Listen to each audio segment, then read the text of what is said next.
Good morning po. Tayo po'y mag-aral ng salita ng Diyos. Ephesians chapter 1 verses 7 and 8. Tinubos tayo ni Kristo sa pamamagitan ng kanyang dugo at sa gayon ay pinatawad na ang ating mga kasalanan, ganoon kadakila ang kanyang kagandahang loob na ibinigay sa atin sa pamamagitan ng kanyang karunungan at kaalaman. Free from condemnation. Tayo pong mga Kristiyano, kaya tayo tinawag na blessed kasi tayo po'y napatawad na sa ating mga kasalanan. At kung ano po yung naranasan natin mula sa Diyos, dapat po i-share din natin yan sa ibang tao kasi maraming tao po ang nakakaranas ng condemnation dahil silang nagkamali sa kanilang buhay, akala nila hindi na sila katanggap-tanggap sa Diyos. So ano ba yung nararamdaman ng taong nakukondem? Ano po? Para silang laging hinahabol ng nakaraan, kanilang mga pagkakamaling nagawa o masamang karanasan. Lagi nilang sinisisi yung kanilang sarili o yung ibang tao na gumawa ng masama sa kanila. At kadalasan hindi na sila tuluyang nagbabago. Lumalayo sila sa Diyos. Ano po, yung iba nga po, lumalayo na sa simbahan. Kaya nakakalungkot po yun. Marami talagang nakangailangan ng mabuting balita na dapat maintindihan nila na ang Diyos mapagpatawad, na sa kabila ng lahat ng pagkakamali ng isang tao, andiyan pa rin ang Diyos na handang magpatawad. Ano po? Ngayon, bakit po masama yung tayo maging mapaghatol? Kasi unang-una po, sa pamamagitan daw po ng panukat na ating ginagamit, ano po, ganun din tayo hahatulan ng Diyos. Yung po sinasabi ng Matthew chapter 7 verses 1 to 5. Pangalawa, hindi natin nakikita yung ating pagkakamali. Ano po, madalas nakikita lamang natin yung pagkakamali ng ibang tao. Ang tawag po doon, hypocrisy. Ano po, at napakadelikado po noon. Kumbaga, tayo na mismo ang humahatol. Hindi na natin ibinibigay sa Diyos yung paghatol. Kaya sa paningin ng Diyos, mali po yun. Alam niyo po, dapat po tayo mga pinatawad ng Diyos, tanawin din natin na ang Diyos nagpapatawad at nagbabago ng buhay ng ibang tao. In fact, tayo rin mismo nakaranas tayo ng condemnation noon. Naranasan din natin na tayo'y mapahiya po dahil sa mga nagawa nating pagkakamali. Kaya dapat po huwag nating masyado pong titignan na yung mga pagkakamali ng ibang tao, yung kasalanan ng ibang tao, para bagang sila'y hinatulan na ng Diyos. Ano po? So mahalaga na tayong mga Christians na merong blessed mentality. Ganun po ang maging pananaw natin. Kung ano yung ginawa sa atin ng Diyos, dapat po i-share natin upang marami ang taong makakilala sa Panginoong Hesus bilang kanilang personal na Lord and Savior. Ngayon, dito po sa ating teksto, sinabi rito, tinubos tayo ni Kristo sa pamamagitan ng kanyang dugo. Sa gayon ay pinatawad ng ating mga kasalanan. Ganon kadakila ang kanyang kagandahang loob. Mapapansin niyo po sa Biblia, pagka pinag-uusapan po yung grace ng Lord, sagana po yan. Sabi nga sa Romans chapter 5 verse 20, where sin abounds, grace abounds more. Kaya makikita ninyo sa Bible, extreme yung mga example o yung mga kwento. Yung kwento ng prodigal son, yung kwento ng babaeng nahuling nangangalunya, yung mga prostitute na napatawad sa kanilang mga kasalanan.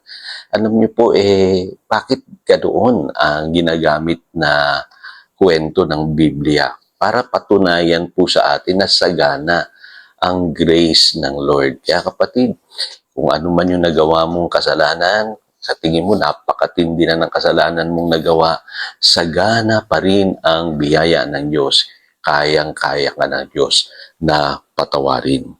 Pangalawa, mapapansin niyo po na there's power in the blood of our Lord Jesus Christ. At malinaw po, sabi sa 1 John chapter 1 verse 7, the blood of Jesus cleanses us from all sin. Naniniwala ka ba sa kapangyarihan ng dugo ng ating Panginoong Hesukristo? Alam niyo po, kayang-kayang burahin ng dugo ng Panginoong Hesukristo ang lahat ang ating mga nagawang kasalanan. Kaya tayong mga naniniwala sa kapangyarihan ng dugo ng ating Panginoong Hesukristo, nai-experience talaga natin yung genuine freedom na tayo'y malayang-malaya na from condemnation. Ano po? So, tayong mga blessed people, dapat taglayin natin itong blessed mentality. Ano po? Kasi tayo po yung nakaranas ng true freedom. Ano po? Sabi sa Psalm 32 verse 1, mapalad ang taong pinatawad na ang kasalanan at pinatawad din sa kanyang mga pagsalansang. Tayong mga blessed people, ano po, we don't condemn people, hindi tayo mapanghatol. Ano po, in fact, dapat tumutulong tayo, umuunawa tayo, nagpapatawad tayo kasi naiintindihan natin yung grace ng Lord sa ating buhay at maging sa buhay ng ibang tao at naiintindihan natin yung kapangyarihan ng dugo ng Panginoong Hesukristo. Pangatlong katangian po ng blessed people, hindi na tayo nagpapatuloy sa kasalanan. Hindi na natin hinahayaan na tayo maging alipin pamuli ng kasalanan. Kasi naalala niyo po yung sinabi ng Panginoong Hesus doon sa babae na nahuli sa pangangalo niya. Sabi sa John chapter 8 verse 11, hindi rin kita hahatulan. Umuwi ka na at mula ngayon huwag ka nang gumawa ng kasalanan. Kasi sabi po sa Galatians chapter 5 verse 1, malaya na tayo dahil tayo'y pinalaya ni Kristo, kaya magpakatatag kayo at huwag nang paalipin pang muli sa kasalanan.